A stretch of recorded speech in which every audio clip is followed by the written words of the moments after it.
Hello guys, what I say how I was able to network and install this network cable on the switches and the rack.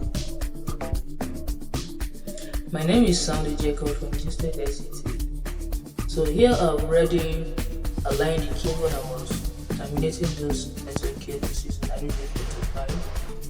So here I was fixing the IJ45 and here I was using the 2.2 to terminate the cable. So done terminating, and here I was testing the network cable using LAN testers to make sure all my cables are properly working.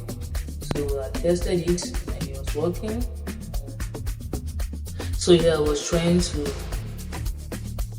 align the cable under the switch, under the rack, so that I can be able to install them at the switches as you can see them there.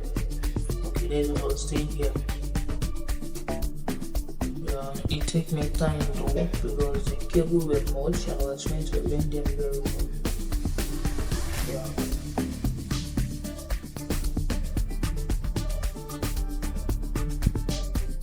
So after here you can see I was installing the cables on the switches.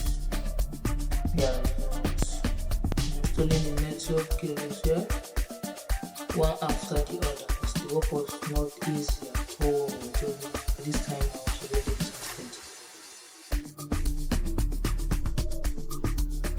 Come on, yeah, I just see my dance more now. See dance. Come on, which song will be a dance? So here the installation was almost done. Just only a few cables. Boom. The installation was done. And it was also connected on the systems. And the system were ready for the exams. Look at that. And here the first day was already done and dusted. Thank you for watching.